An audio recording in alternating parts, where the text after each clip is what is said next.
Robert Estrin. You're watching livingpianos.com with a really interesting story, how a Pinto blew up my teaching. Now, this is not only an interesting story, but for any of you people out there who ever thought about having a career teaching piano or even a side hustle teaching the piano, watch this video. This is going to be a lot of pointers because I've got a background in teaching going back literally generations. My father, Morton Estrin, was a great concert pianist and a teacher. He was my teacher, as a matter of fact, and my sister's teacher until we both went off to conservatory after high school. And in fact, both of us got our teaching career started by learning how to teach the piano from our father, assisting him in his teaching when we were still in high school. All throughout college years and conservatory, my side hustle was teaching the piano as well as accompanying. So I was no stranger to teaching when I graduated from the Indiana University School of Music in Bloomington, Indiana.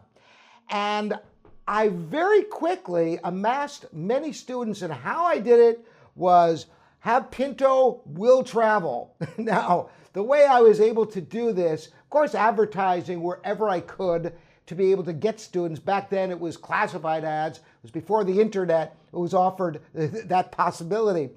And what I would do was, and this was very instrumental, is I would, no matter where people were located, I would go there and I would just figure out how much more I'd have to charge for the amount of time it would take me to drive there. So I went all over the county, south, north, east, west. No place was off limits. I would just charge accordingly. Now, if you ever looked at my schedule back then, it was crazy because I would figure out the exact amount of time it would take to go from one student to the next. So one student might have a lesson starting at 3:15. The next one might be 3:55. The next one could be 4:55. It was all these odd times. Now, if a student, for some reason, was not able to make the lesson, it would be a disaster because I'd be stuck in the middle of nowhere. And sometimes it was really cold and that car didn't have the best heat, let me tell you. And the other thing was that back then it was before any kind of mapping technologies, and out in the country it was crazy. There were no street signs, and when it was dark it was almost impossible to figure out where you were going.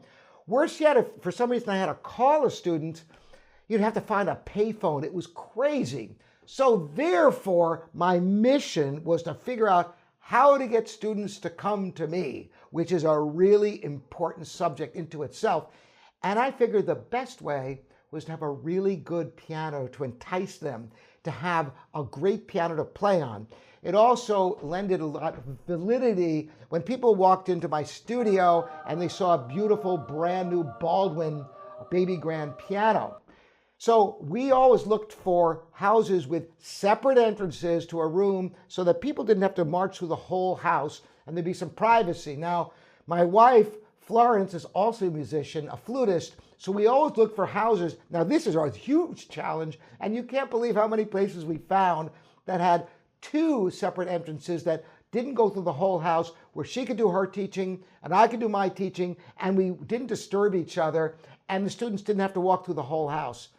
You think that's easy to find? No, but the funny thing is, when you find something like that, other people look at that and it doesn't mean anything to us. Boom, like bells will go off like, there it is. And we found many places over the years where we could both do our teaching.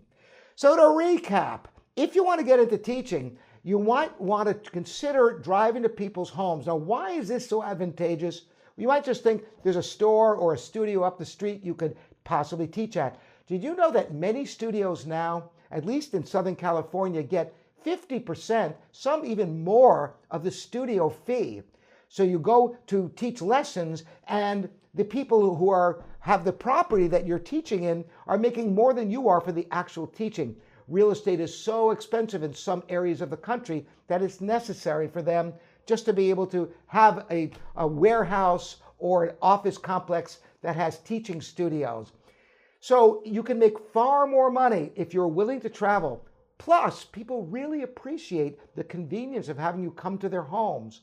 Once you develop enough students and you have a following, then seek out a place where you can make your own teaching studio, outfitted nicely with a good instrument and perhaps recording technologies and other things that make it a really viable place for people to come to for the benefits they would get from studying with you. I hope this is helpful for any of you who are interested in teaching. By the way, I do teach piano pedagogy. I have a deep background in teaching teachers. I was so lucky to have been taught how to teach for the time I was in high school. Happy to help all of you out there. Once again, I'm Robert Estrin. This is livingpianos.com, your online piano store. Thanks so much for joining me.